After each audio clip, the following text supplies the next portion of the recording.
नर्मदा नदी मध्य प्रदेश की जीवन रेखा ही नहीं बल्कि लाखों करोड़ों लोगों के लिए आस्था का केंद्र भी है।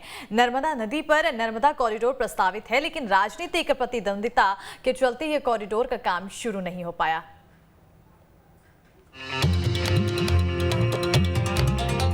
उज्जैन में महाकाल कॉरिडोर के निर्माण ने आस्था और पर्यटन के नए आयामों को स्थापित कर दिया है, जिसके बाद प्रदेश के अन्य धार्मिक स्थानों पर इसी तरह के विकास की मांग उठने लगी है, जिसमें नर्मदा नदी पर नर्मदा कॉरिडोर प्रस्तावित है। नर्मदा नदी मध्य प्रदेश की जीवन रेखा ही नहीं बल्कि लाखों करोड़ों लोगों के लिए आस्था का केंद्र भी है।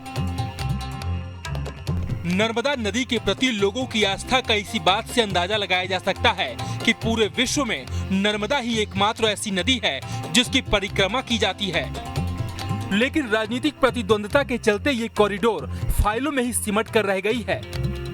कॉरिडोर को पर्यटन के साथ व्यावसायिक रूप से तैयार किया जाना था, जिसकी लागत करीब 260 करोड़ रुपए आंकी गई थी। करीब 2386 एकड़ जमीन में इसका निर्माण होगा। 655 एकड़ सरकारी जमीन अधिग्रहण की जाएगी। मौजूदा विकसित क्षेत्र 421 एकड़ है। इस कॉरिडोर में 7 गांव की भूमि अधिग्रहित की जाएगी। तिलवारा, ललपुर, ग्वारी घाट, जिलहरी घाट, भटौली, परसवारा, गौरैया घाट गांव है। कॉरिडोर में क्या क्या होगा?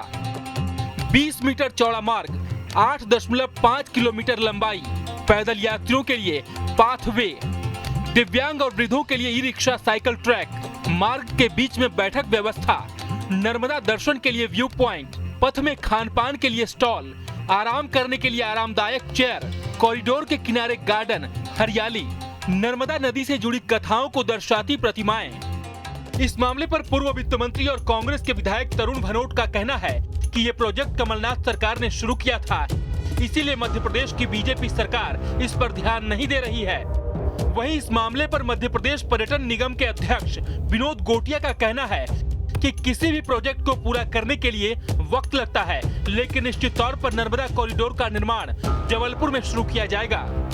मैं तो यही कहूँगा कि दुर्भाग्य था कि एक विकासशील सरकार को गलत तरीके से गिरा दिया गया, पर जो बजटेड है, जो बजट में जिसका प्रावधान किया गया, जो स्वीकृत है, वो काम ना होना ये बताता है कि महाकौशल के प्रति, मां नर्मदा के प्रति और संस्कारधानी जबलपुर के लोगों के प्रति ये सरकार बिल्कुल भी संवेदनशील नहीं है। देखिए, मध्य प्रदेश की भारतीय जनता पार्टी की सरकार नर्मदा जी के पर्यटन को लेके बहुत अपने आप में संवेदनशील है। नर्मदा के तट पर निर्माण के कई तरह की बाध्यताएं हैं, एनजीटी की बाध्यता है, माननीय हाई कोर्ट की बाध्यताएं हैं।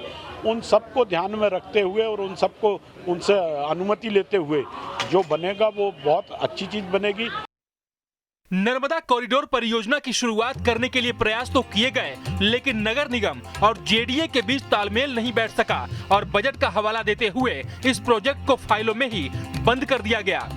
अब इस मामले पर नगर निगम महापौर का कहना है कि निश्चित तौर पर नर्मदा कॉरिडोर जबलपुर के पर्यटन विकास के लिए बेहद जरूरी है। जल्द ही जबलपुर नगर निगम नर्मदा कॉरिडोर पर काम शुरू करेगा। मैं चाहता हूं कि जिस तरीके से महाकाल जी का कॉरिडोर तैयार हुआ है, इसी तरीके से मां नर्मदा जी का जो कॉरिडोर 160 करोड़ रुपए का है, वो भी बना जाना चाहिए, जो रिवर फ्रंट के नाम से सैंक्शन हुआ है, बजट में डला हुआ है। हमारे माननीय पूर्व वित्त मंत्री तरुण भनोट जी ने उसको सैंक्शन कराया था। मेरा ऐसा मानना सरकार को चालू करना चाहिए और हम लोग अपने स्तर पर, नगर निगम के स्तर पर हम लोग उसकी फाइल हम लोगों ने निकलवाई है और उस पर हम लोग जहाँ जहाँ उसमें रुकावटें हैं, उन रुकावटों को दूर करने के लिए हम लोग अपने तरीके से राज्य सरकार को अनुरोध भी कर रहे हैं।